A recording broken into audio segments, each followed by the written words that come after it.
अत्याचार दुखद कहानी। इस कहानी से मुझे बहुत अधिक घृणा हुई आयशा की इस हालत के लिए जिम्मेदार लोगों से। न केवल उन्होंने 12 साल की उम्र में उस बेचारी की शादी करवा दी, बल्कि जब उसने पति के अत्याचारों से बचने की कोशिश करने की सजा के रूप में उसकी नाक और कान काट दिए। युवा आयशा मोहम्मद जई, जो बमुश्किल 12 वर्ष की थी, को कर्ज चुकाने के लिए एक तालिबान लड़के से जबरन शादी करा दी गई। उसके साथ ऐसा व्यवहार किया गया मानो वह कोई वस्तु हो। संकटपूर्ण स्थिति में फंसकर उसे रोजाना शारीरिक और मानसिक शोषण सहना पड़ा। आखिरकार वह टूटने की कगार पर पहुंच गई और भागने का प्रयास किया, लेकिन उसे पकड़ लिया गया और 5 महीने के लिए कैद कर लिया गया। उसकी रिहाई पर न्याय पाने के बजाय न्यायाधीश ने उसे अपने पति के पास लौटने का आदेश दिया। दुर्व्यवहार के चक्र से मुक्त होने के लिए दृढ़ संकल्पित होकर उसने भागने का एक और प्रयास किया, लेकिन उसे पुनः पकड़ लिया गया। उसके पति ने उसकी नाक और कान काटने जैसी भयानक सजा दी। आयशा खुद इस घटना के दौरान बेहोश हो जाने को याद करती है। आधी रात में जब उसे होश आया तो उसे ठंडक महसूस हुई, जैसे उसकी नाक में ठंडा पानी आ गया हो।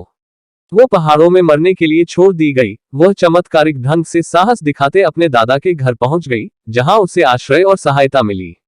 आखिरकार उसे एक गुप्त आश्रय में ले जाया गया और बाद में चिकित्सा उपचार प्राप्त हुआ। 2010 में उसे संयुक्त राज्य अमेरिका ले जाने के प्रयास किए गए, जहां उसकी कई सर्जरी हुई। प्रक्रियाओं के दौरान अस्थायी कृत्रिम अंग प्रदान किए गए, जबकि उसके शरीर के अन्य हिस्सों से ऊतक का उपयोग करके उसकी नाक और कान का पुनर्निर्माण किया गया। आयशा अपने साथ हुए गंभीर दुर्व्यवहार के कारण पोस्ट ट्रॉमेटिक स्ट्रेस डिसऑर्डर और मानसिक स्वास्थ्य संबंधी कई समस्याओं से जूझ रही है। ये तथ्य कि कर्ज के कारण उसे 12 साल की उम्र में एक आतंकवादी से शादी करने के लिए मजबूर किया गया, दुर्व्यवहार और यातना का सामना करना पड़ा, उसे एक अवर्णनीय खालीपन से भर देता है। अफसोस की बात है कि ये मामला कोई अकेली घटना नहीं है। आए दिन ऐसे मामले सामने आते हैं जहां पुरानी और गलत मान्यताओं और परंपराओं के कारण युवा लड़कियों का भविष्य बर्बाद किया जाता है।